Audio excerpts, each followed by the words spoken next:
आज का विषय है माघ पूर्णिमा व्रत कथा। माघ पूर्णिमा की पौराणिक कथा के अनुसार एक नगर में धनेश्वर नाम का एक ब्राह्मण रहता था। उसकी पत्नी का नाम रूपवती था, जो कि बहुत ही पतिव्रता और सर्वगुण संपन्न थी, लेकिन उन्हें कोई संतान नहीं थी, इसलिए वो दोनों बहुत चिंतित रहते थे। एक बार उस नगर में एक महात्मा आए। उन्होंने उस नगर के सभी घरों से दान लिया, लेकिन धनेश्वर की पत्नी जब भी उन्हें दान देने जाती तो वह उसे लेने से मना कर देते थे।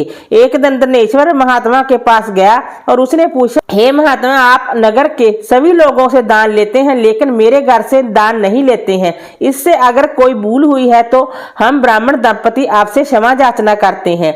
इस पर महात्मा ने कहा, नहीं विप्रा, तुम हमेशा आदर सत्कार करने वाले ब्राह्मण हो, तुमसे भूल तो कभी भी नहीं हो सकती। महात्मा की बात सुनकर धनेश्वर हाथ जोड़कर बोला, हे मुनिवर, फिर आखिर क्या कारण है? कृपया हमें उससे अवगत कराएं। इस पर महात्मा बोले, हे विप्रा, तुम्हें कोई संतान नहीं। जो दंपति निसंतान हो उसके हाथ से भिक्षा कैसा ग्रहण कर सकता हूँ? तुम्हारे द्वारा दिया गया दान लेने के कारण मेरा पतन हो जाएगा, बस यही कारण है मैं तुम्हारे घर से दान स्वीकार नहीं करता हूँ। महात्मा से ऐसे बोल सुनकर धनेश्वर उनके चरणों में गिर पड़े और विनती करते हुए बोले, हे महात्मा, तो संतान ना होना ही तो हम पति पत्नी के जीवन की सबसे बड़ी निराशा है। यदि संतान प्राप्ति का कोई उपाय हो तो बताने की कृपा करें। मुनिवर ब्राह्मण का दुख देखकर महात्मा बोले, हे विप्रा, तुम्हारे इस कष्ट का एक आसान तरीका है। तुम्हें 16 दिनों तक श्रद्धा पूर्वक काली माता की पूजा कर उन्हें प्रसन्न करना होगा, तो उनकी कृपा से अवश्य तुम्हें संतान की प्राप्ति होगी।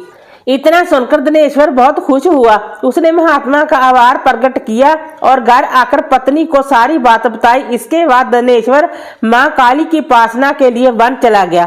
ब्राह्मण ने पूरे 16 दिन तक काली माता की पूजा की और उपवास रखा। उसकी भक्ति देखकर और विनती सुनकर काली माता ब्राह्मण के सपने में आई और बोली, हे धनेश्वर, तू निराश मत हो, मैं तुझे संतान के रूप में संतान की प्राप्ति का वरदान देती हूँ, लेकिन 16 साल की अल्पायु में ही उसकी मृत्यु हो जाएगी। काली माता ने कहा, यदि तुम पति पत्नी विधि पूर्वक बत्ती पूर्णिमा का व्रत करोगे तो तुम्हारी संतान दीर्घायु हो जाएगी। प्रातःकाल जब तुम उठोगे तुम्हें जहां आम का एक वृक्ष दिखाई देगा, उस पेड़ से एक फल तोड़ना और लाकर अपनी पत्नी को खिला देना। शिवजी की कृपा से तुम्हारी पत्नी गर्भवती हो जाएगी। इतना कहकर माता अंतर्ध्यान हो गई। प्रातःकाल जब धनेश्वर उठा तो उसे आम का वृक्ष दिखा, जिस पर बहुत ही सुंदर फल लगे थे। वो काली माँ के कहे अनुसार फल तोड़ने के लिए वृक्ष पर चढ़ने लगा। उसने कई बार प्रयास किया, लेकिन फिर भी फल तोड़ने में असफल रहा। तभी उसने गणेश भगवान का ध्यान किया। गणपति की कृपा से इस बार वो वृक्ष पर चढ़ गया और उसने फल तोड़ लिया। धनेश्वर ने अपनी पत्नी को वो फल दिया, जिससे खाकर वो कुछ समय बाद गर्भवती हो गई। दंपति काली माता के निर्देश के अनुसार हर पूर्णिमा पर दीपक जलाते रहे। कुछ दिन बाद भगवान शिव की कृपा हुई और ब्राह्मण की पत्नी ने एक सुंदर बेटे को जन्म दिया, जिसका नाम उन्होंने देवीदास रखा। जब पुत्र 16 वर्ष का होने को हुआ तो माता पिता को चिंता होने लगी कि इस वर्ष उसकी मृत्यु न हो जाए।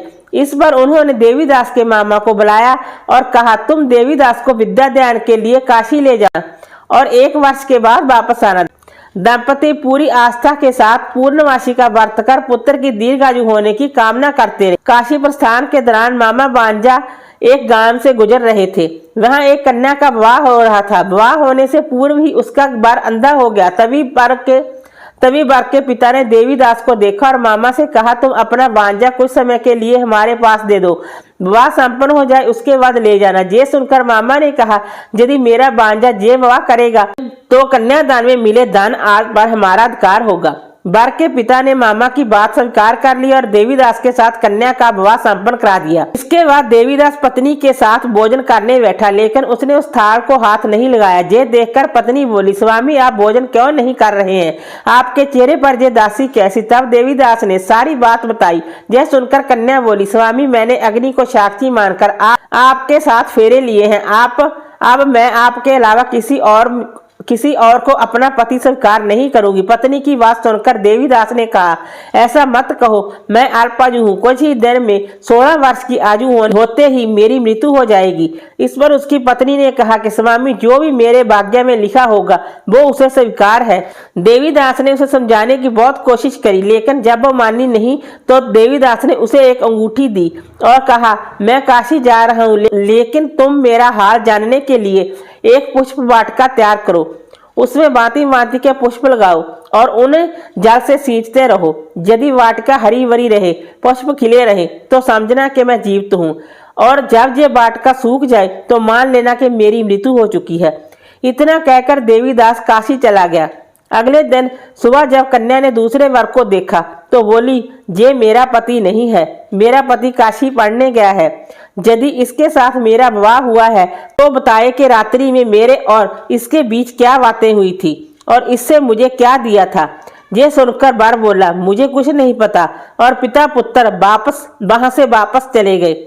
उधर एक दिन प्रातःकाल एक सर्प देवीदास को डसने के लिए आया, लेकिन उसके माता पिता द्वारा किए जाने वाले पूर्णिमा व्रत के प्रभाव के कारण वो डस नहीं पाया। इसके बाद काल संभव वहां आए और उसके शरीर से प्राण निकलने लगे। देवीदास बेहोश होकर गिर पड़ा। तभी वहां माता पार्वती और शिवजी भोलेनाथ जी आए। देवीदास को बेहोश देखकर देवी पार्वती बोली, हे स्वामी, देवीदास की माता ने 32 पूर्णिमा व्रत किया है, उसके फलस्वरूप कृपा आप इसे जीवन दान दें। माता पार्वती जी की बात सुनकर भगवान शिवजी भोलेनाथ जी ने देवीदास को पुनः जीवित कर दिया। इधर देवीदास की पत्नी ने देखा कि पुष्प वाटिका में एक भी पुष्प नहीं रहा।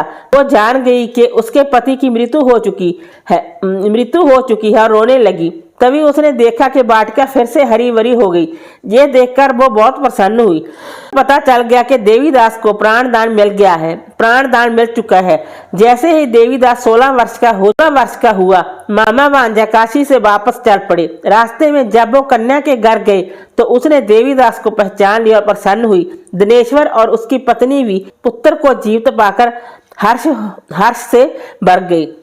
माघ पूर्णिमा व्रत की दूसरी कथा। एक अन्य कथा के अनुसार नर्मदा नदी के तट पर शिवव्रत नामक विद्वान ब्राह्मण रहता था, लेकिन वह काफी लालची था। उसका लक्ष्य किसी भी तरह धन कमाना था और ऐसा करते करते जिस समय से पूर्व ही वृद्ध दिखने लगा और कई बीमारियों की चपेट में आ गए। इस बीच उनके मन में आया कि उन्होंने पूरा जीवन तो धन कमाने में बिता दिया, अब जीवन का आधार कैसे होगा।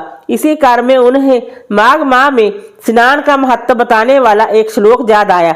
इसके बाद स्नान का संकल्प लेकर ब्राह्मण नर्मदा नदी में स्नान करने लगे। करीब 9 दिनों तक स्नान के बाद उनकी तबीयत और भी ज्यादा खराब हो गई और इसी दौरान मृत्यु का समय भी आ गया। वे सोच रहे थे कि जीवन में कोई सत्कार्य न करने के कारण उन्हें नरक जाना पड़ेगा, लेकिन माघ मास में स्नान के कारण उन्हें मोक्ष की प्राप्ति हुई। पुराण मानता है कि जो व्यक्ति श्रद्धा पूर्वक पूर्णिमा का व्रत रखता है और कथा सुनता है, उन्हें संतान का सुख मिलता है और सारी मनोकामनाएं भी पूर्ण होती हैं। वीडियो अच्छी लगी हो तो लाइक कीजिए, शेयर कीजिए, सब्सक्राइब कीजिए। Thanks for watching this video.